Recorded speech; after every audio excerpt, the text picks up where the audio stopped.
everyone. It's an honor to be here tonight to get to speak with all of you. I was here 6 years ago as the 2012 recipient, and it's been a long journey, so it's really great to have a full circle to come back. I wanted to start today by talking a bit about my journey since then. For me, receiving the award in 2012 was really an affirmation of not only my academic achievements, but also my advocacy work in the Asian American community here. As a high schooler, I was part of all of these youth programs in Chinatown, learning about Asian American history, how our people got here, and what are the inequities that our community still faces today. And in that time, Chinatown really became a second home with all of its street musicians, home-cooked food, dialects of Chinese that I saw in the parks and in the bakeries. And I didn't know it at the time, but when I left for college in Boston, I would miss this home again and again.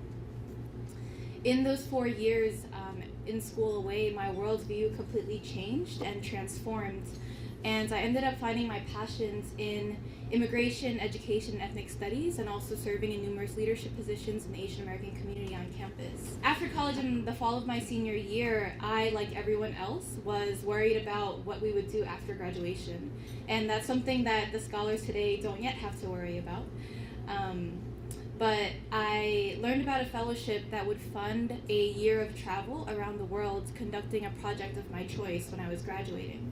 When I thought about what my dream project was, I knew that it would have to do something with Chinatowns, and I was curious where else the Chinese diaspora has been outside of China, and whether or not Chinatowns globally faced the similar issues that I saw here in New York's Chinatown, which is a lot of urban displacement and evictions and a change in the community. So I applied, and 6 months later, I find out that I was selected from the graduating class for the fellowship. The opportunity to travel around the world by myself seemed really daunting, nerve-wracking, but the excitement filled me even more, and I accepted it. I would say it's the biggest thing I've done in my life so far. It's a map of where I traveled to in 1 year, and I traveled by myself to 10 countries around the world, living in 26 cities, and I took 20 flights. And so airports really became like a walk in the park by the end of it. As you can see, I started in South America, in Peru, and then I went to the Caribbean, to Cuba. After that, I went to South Africa, Johannesburg, and then I went to China and Southeast Asia, in countries including Vietnam, Singapore, Malaysia, and finally I ended in Australia. And in all of these countries, I was speaking Spanish, Chinese, English, all these different dialects of Chinese. And today, now that I'm back, I'm writing all of these stories into a multimedia project of all of the oral histories that I collected. Today I'll be speaking about 3 of those Chinatowns, but overall, all of these Chinatowns are connected by a shared history of Chinese migrants arriving around the mid-1800s as laborers. And they arrived by the hundreds of thousands as coolies, which are indentured laborers to replace slave labor during the colonial occupation of a country, because slavery had just ended, but those countries still all needed a labor force. And so the Chinese came and they worked in the plantations, they did all of the hard jobs, and at the same time, they also created their own Chinese associations to assist each other with loans, with services that they didn't find in the countries that they were in. And so today I'm going to focus on Cuba and South Africa's Chinatown, and also talk a little bit about my time in China. So I'll start in Havana. For those of you who haven't been to Cuba, Havana used to have one of the largest and oldest Chinatowns in Latin America. At the height of the Chinese presence in Cuba, there was about 40,000 Chinese in the 1870s, and Chinatown then and over the decades was filled with all of these restaurants, dim sum parlors, Cantonese opera houses, Chinese schools, supermarkets, pharmacies, everything. And it was really bustling until 1959, when the Cuban Revolution happened and Fidel Castro took over. And a lot of Chinese people fled Cuba at that time because they had moved there from China to escape communism, but those who stayed either believed in the new government or they didn't have the means to leave. All of the government took back the private businesses and property, and so Chinatown was really in its decline after that, and today Chinatown barely exists. In the whole country of Cuba today, there's fewer than 100 Chinese from China, and Chinatown is actually a predominantly Afro-Cuban neighborhood, and a lot of people say that there are no Chinese left in Chinatown. But that's actually not true.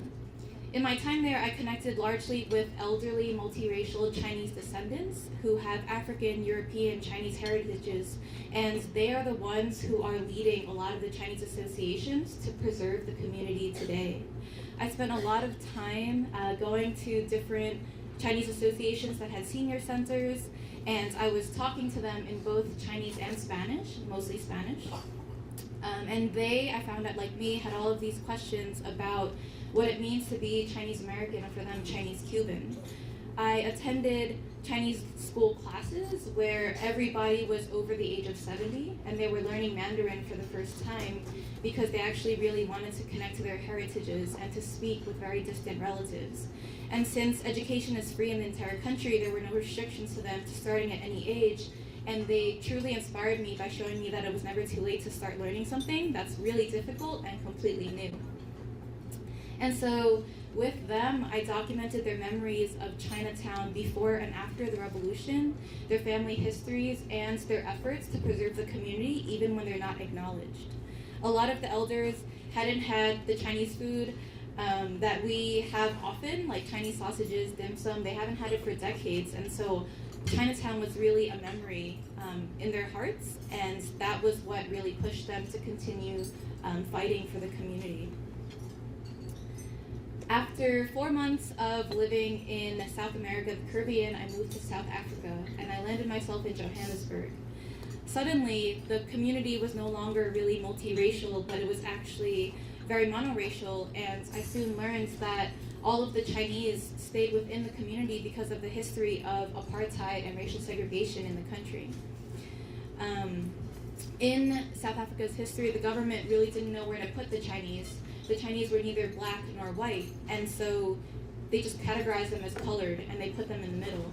But they were still barred from all of the institutions that white people had access to, and what I saw as a result was that Chinese people really created everything else for themselves, including Chinese schools, Chinese nursing homes, just everything that they didn't find, they created for themselves, which showed me their resilience. Chinatown today is about 3 streets long in Johannesburg, and a lot of businesses have lost or been closed in recent years because the city was seen as very dangerous and because many are going overseas. Yet today, Chinatown still evokes this nostalgia, and it holds a lot of space for South African Chinese where they were able to find their identities and celebrate Chinese customs and holidays that they may not have found in the greater South African community. In my interviews with them, I learned about how they really advocated for themselves after segregation ended to get reparations for the community, and I met incredible people like a woman who spent over 10 years recording South African Chinese history that had previously never been documented. And it was because she wanted to write their people into the history textbooks, and so she really just took that into her own initiative. There's also a new Chinatown in the outskirts of the city where a lot of South African Chinese kind of looked down upon because they saw the newer immigrants as like ruining the status and the reputation that they built so long and worked so hard for. And so I also saw tensions within the Chinese community, and for me, I was personally questioning how much stronger would they be if they united, and how would they get there. So I lived in South Africa for 2 months, and then I moved to China. I went back to Guangdong, to Toisan and Hoi Ping, where my family is from. And my family came to the US in the 80s. I had been there once before, back to Toisan when I was 6 years old, but I had so many questions of what life there was like. And so with the help of my family telling me the names of the villages that we're from, I was able to go back to each of the 4 villages that my grandparents are from.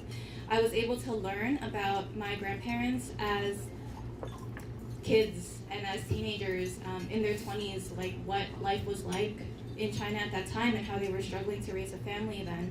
And I was also tracing all of these genealogical records of my family. And I think in my entire time in China, I was met with a lot of kindness and willingness from villagers and different people in the cities to help me in my roots quest that I previously wasn't really expecting. And so now that I'm back in New York City permanently and working and trying to make sense of all of this, I still have a lot of questions.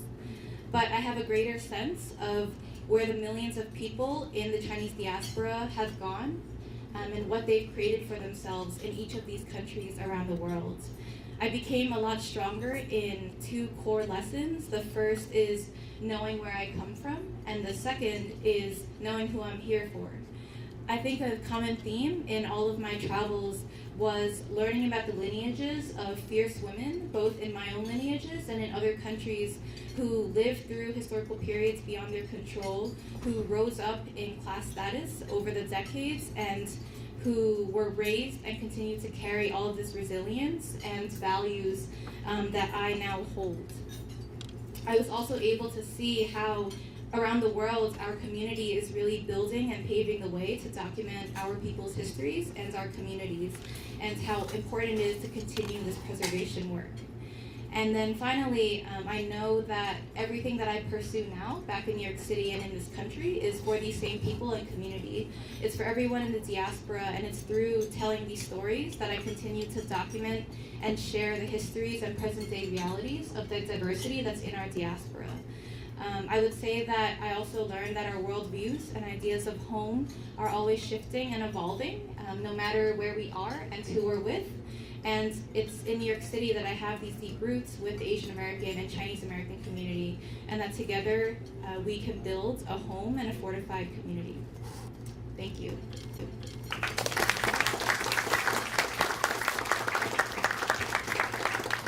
Thank you.